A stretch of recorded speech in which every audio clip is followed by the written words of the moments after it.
बातमी आहे साताऱ्यातून। साताऱ्यातील तडवळे गावातील शेतकऱ्याने गुलाबाची शेती केली आहे। गेल्या 3 वर्षांपासून ते गुलाबाची शेती करतायत। शेतकऱ्यांना 30 गुंठे क्षेत्रातून महिन्याला 40,000चं उत्पन्न मिळतंय। कमी खर्चामध्ये आणि कमी वेळेमध्ये ते पीक येत असल्याने शेतकऱ्यांना चांगला फायदा होतोय, अशी माहिती शेतकऱ्यांना दिली आहे। मी जवळजवळ कमीत कमी आता 40 वर्ष झाली शेती करतो। याच्या अगोदर काय वेगवेगळी पिकं असायची, परत ऊसाची पिकं आली, ऊस घेतला, ऊसातनं पुन्हा नवीन म्हणलं काहीतरी क्षेत्र करावं म्हणून आता गुलाबाचं क्षेत्र घेतलेलं आहे। त्यामध्ये चांगला फायदा आम्हाला मिळतोय। काय सरासरी ह्या पाकळी गुलाब गुलकंद बनण्याकरताच जातो काय, आणि 2 दिवसाने ते तोडा करावा लागतो। याचा 1 दिवसाड का होईना पण तोडा करावाच लागतो।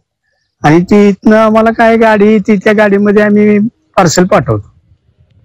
आणि आता बातमी आहे लातूर मधून। लातूर जिल्ह्यातील मुगाव या गावातील एका तरुण शेतकऱ्याने ड्रॅगन फ्रूटाची शेती केली आहे। अतुल धुमाळ या तरुणाने आपलं उच्च शिक्षण पूर्ण केल्यानंतर ड्रॅगन फ्रूटची शेती केल्याचं कळतंय।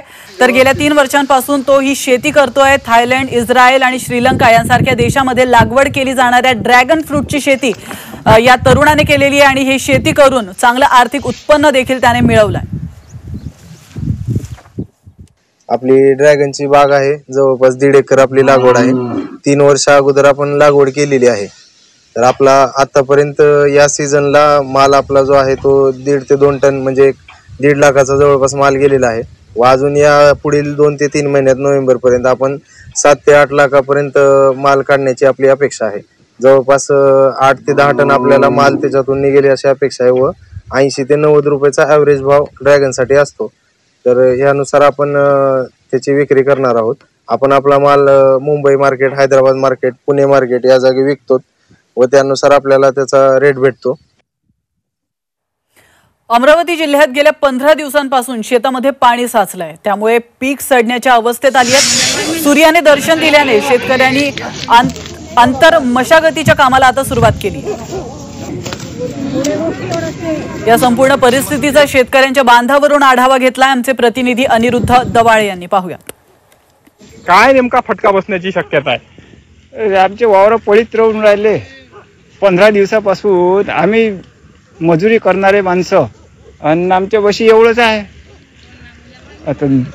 आता अजून जर 15 दिवस जर पाणी चालू राहिलं हे सतत, तर आम्ही काय खावं काय ठेवा काही समजत नाही आम्हाला। आता जर पाहिलं तर तुमच्या शेतामध्ये पावसाने उघडीक दिल्यामुळे तुम्ही पेरणी आपलं तुमची कामं करताय, मशागत करताय शेतामधली। काय नेमका खर्च लागणार आहे आणि पुढे पाऊस जर आला तर किती याचा फटका बसणार आहे तुम्हाला? तर डबलचा फटका बसणार आहे ना, कारण आता 7,000 रुपये आज निंदायला लागून राहिले। 10,000 रुपये समजा, 10,000 रुपये अजून नेमके ठेवाच लागते। मग आपण हे उत्पन्न होते किती नाही किती, हा मग याच्यापेक्षा काय सांगायचं राहिलं। आणि तुमच्या फवारणीचे औषधं जे दिले तर ते काही कामाचे नाही आहे।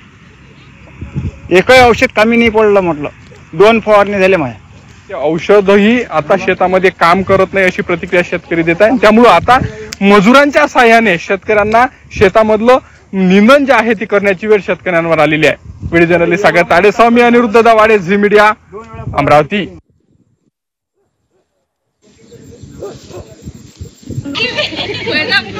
लाडकी बहीण